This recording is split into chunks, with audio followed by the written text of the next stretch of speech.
All right, so what we got here now is we got a little twofer. So we got two questions we're going to answer here at once. Let's start with the first one from Jennings Danny. Do you use a command to have dogs stop playing or calm down? Okay, so this is a good question and a simple question. So you could use a command, right? Or you could just teach a cutoff, right? So most people struggle with when their dog's playing, getting their dog back under control. So first thing I would ask you is, what are you trying to get your dog to do? Do you really just want them to calm down and like take the energy level down a little bit? Or are you trying to like leave somewhere and your dog isn't stopping playing, so you can't leash them up and get them to go if you're at the park or if you're at your friend's house or something like that. Just getting dogs to calm down, typically what I'll do is not give a command, because again, the criteria here is not you have to lay down right now. The criteria is that you just need to take it down a couple of notches. So what I'll do is I'll tend to just give a correction in those situations once it's hitting a point where they're too escalated, right? And what that's going to do is, if say they're already up at like a 10 or 11 energy wise, if I give a correction right there, that's going to bump them down to maybe like a 7 or an 8 just by saying no and giving a tap on my e-collar. And what's going to happen is they're going to start checking in with me when they start feeling themselves get to that point. So they'll get up to like a 9. They'll be like, oh wait, is this okay? Then they'll get back up to a 9. Then, oh, is this okay? Right? And in doing that, what's going to happen is the dog is going to start just kind of moderating themselves a little bit better and leveling out here, as opposed to always bringing it up to this level.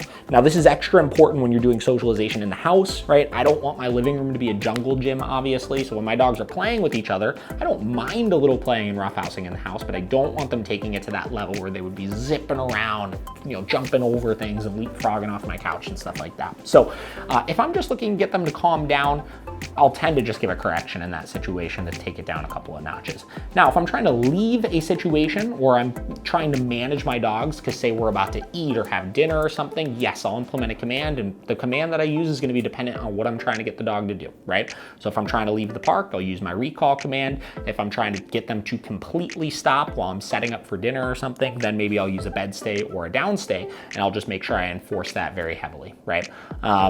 Like I said, the training is universal. You can use it for anything. So any commands or markers that you use, you just have to have a clear picture in your head of like, what's my expectation right now? And then you utilize any of those commands or markers to accomplish that.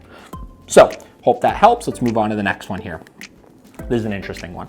This is from Pancreas. How do you prevent a female puppy from humping her toys? So, first off, let's clarify that any dog humping any sort of inanimate objects is a pretty normal thing, especially with puppies and stuff like that. There's a lot of hormones going on and stuff like that, and they tend to just do it sometimes. So I don't give any sort of commands or anything. I just figure out a way to deter it. I want to tell the dog it's something that's inappropriate and that I don't want them to do, right? And I'll just use a correction for that. So depending on the age of the puppy, if you've done some sort of training, you can use an e-collar correction for that. With dogs that are between like 10 and like 18 weeks old or so, I tend to rely on pet correctors for things like that. And I'll just mark with no, walk up to them, and I'll spray them with that pet corrector and kind of startle them out of the behavior.